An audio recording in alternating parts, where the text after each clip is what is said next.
Kita kembali ke negara Astina. Destarasta tampak hidup tenang dan bahagia di istana Hastinapura. Tetapi sebenarnya ia selalu memikirkan akibat dari pertentangan antara anak-anaknya dan Pandawa. Apakah Yudhistira akan selalu bisa meredakan amarah Bima yang mudah menggelegak dengan alasan-alasan yang bisa diterimanya? Destarasta juga cemas memikirkan kebencian Pandawa yang terpendam bagai air dalam bendungan, sewaktu-waktu bisa bobol dan mengamuk seperti air bah, menghanyutkan segala dan semua. Kelak jika Pandawa kembali dari pengasingan, mereka pasti telah semakin kuat dan sakti. Mereka telah menempuh bermacam-macam cobaan hidup selama 13 tahun mengembara. Waktu yang cukup lama untuk membuat manusia matang pengalaman. Sementara itu Sangkuni karena Dursasana dan Duryudana hidup bergelimang kekuasaan dan menjadi lupa daratan. Itulah yang selalu membuat hati Destarasta risau. Pada suatu hari Karna dan Sangkuni berkata kepada Duryudana, "Kerajaan yang tadi ada di tangan Yudhistira kini menjadi milik kita. Kita tidak perlu lagi iri kepadanya." Duryudana menjawab, "Oh, karena itu betul, tetapi alangkah nikmatnya kalau aku dapat melihat penderitaan Pandawa dengan mata kepalaku sendiri. Kita hina mereka dengan memperlihatkan kesenangan dan kebahagiaan kita kepada mereka. Kita harus pergi ke hutan untuk melihat bagaimana kehidupan mereka di pembuangan." Sebelum menjalani rencananya, Duryudana sudah kesal karena yakin ayahnya pasti tak akan mengizinkannya. Ia berkata lagi, "Tapi ayahanda pasti tidak akan mengizinkan. Ayahanda takut pada Pandawa sebab mereka dianugerahi kesaktian oleh para dewata selama dalam pertapaan dan penyucian diri. Ayahanda pasti melarang kita pergi ke hutan untuk melihat dan mengolok-olok mereka. Kesenangan ini kurang memuaskan. Kalau kita tak bisa melihat penderitaan Drupadi, Bima dan Arjuna, bukankah hidup tanpa kepuasan berarti hidup dalam siksaan? Sangkuni dan engkau karena harus berusaha agar ayahanda mengizinkan kita pergi." Keesokan harinya Karna datang menemui Duryudana dengan wajah berseri-seri. Katanya, "Bagaimana pendapatmu kalau kita minta izin pergi ke Daitawana, ke ladang dan pandang penggembalaan ternak kita?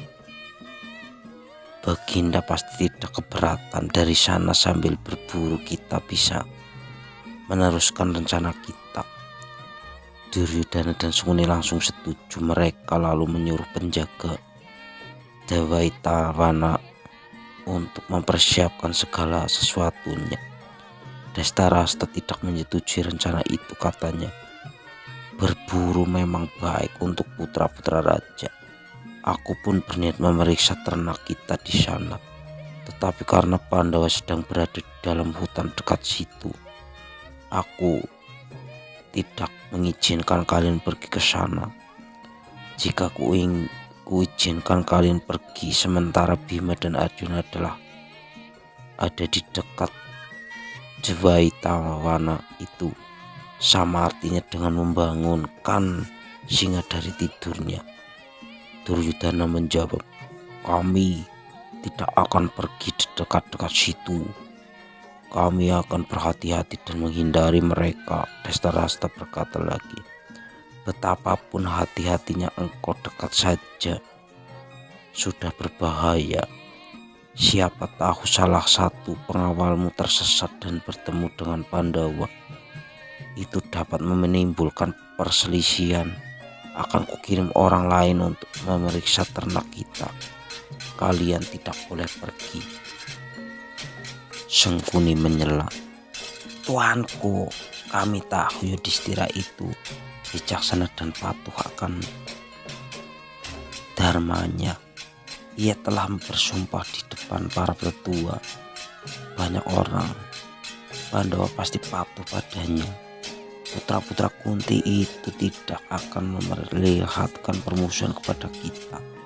Sebaliknya jangan menghalangi keinginan Duryodhana untuk berburu. Setelah memeriksa ternak, aku akan menemui dan menemaninya menjaga Duryodhana agar dia tidak pergi ke dekat tempat Pandawa.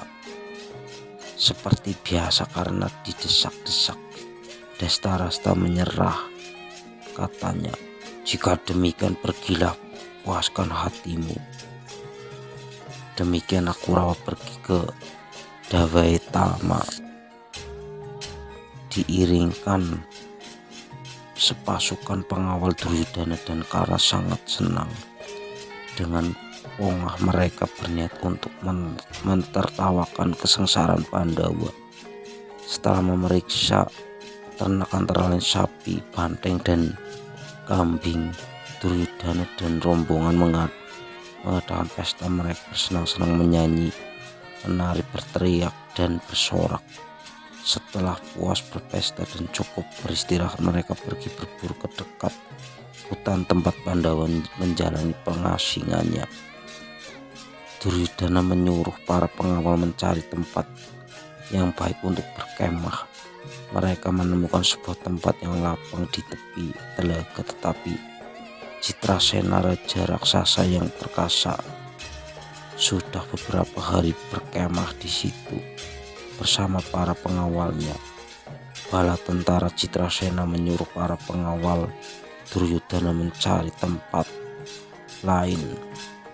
Para pengawal itu melapor kepada Duryodhana merasa ditantang. Ia memerintahkan bala tentara mengusir Citrasena dan memasang kemah Kurawa di tempat itu. Bala tentara Duryodhana kembali ke tempat telaga dan mencoba melaksanakan perintah itu, tetapi bala tentara Citrasena telah siap melawan. Para pengawal Duryodhana kalah dan terpaksa lari terbirit-birit. Duryodhana sangat marah mendengar kekalahan pengawalnya. Ia memerintahkan bala tentara menyerbu, maka terjadi pertempuran sengit antara pengawal Duryodhana dan pengawal Citrasena. Raja raksasa itu tidak membiarkan pertempuran itu berlangsung lama karena ia sangat mengenal dan menguasai wilayah itu. Segera ia merintahkan bala tentaranya menggunakan senjata sakti. Banyak pengawal Duryodhana yang tewas. Sisa lari pengawal Duryodhana meninggalkan kereta, kuda, dan senjata mereka karena lebih kuat dan berpengalaman. Dalam waktu yang tidak lama, pengawal Citrasena berhasil memenangkan pertempuran, sementara Duryodhana mendapat dirinya ditawan lawan dan ditinggalkan pengawalnya. Dengan tangan dan kaki terikat, ia dimasukkan ke dalam kereta Citrasena. Sangkala trompet dari kerang besar ditiup mengalun keras menandai kemenangan pihak Citrasena. Beberapa pengawal Duryodhana yang melarikan diri sampai ke tempat pengasingan Pandawa. Bima senang mendengar Duryodhana kalah. Ia segera menyampaikan berita itu kepada Yudhistira. Katanya, pasukan raksasa telah mengalahkan Duryodhana. Aku yakin dia sengaja datang ke sini untuk menghina dan mengecek kita. Aku pikir ada baiknya kita bersahabat dengan Citrasena. Tetapi Yudhistira menjawab, saudaraku tercinta, ini bukan saat yang tepat bagi kita untuk bergembira. Kurawa adalah kerabat kita, keturunan mereka adalah keturunan kita juga. Sekarang mereka sedang mendapat malu dan itu berarti tamparan bagi kita juga. Kita tidak boleh membiarkan penghinaan ini. Kita harus membantu saudara-saudara kita. Bima tidak setuju. Ia berkata, mengapa kita melindungi manusia durhaka dan penuh dosa yang pernah mencoba membakar kita hidup-hidup dalam istana kayu waktu itu? Mengapa kita harus kasihan kepada orang yang pernah mencoba membunuhku dan meracuniku dan menenggelamkan aku di sungai? Rasa persaudaraan seperti apa yang dimiliki manusia durhaka yang telah menghina Drupadi?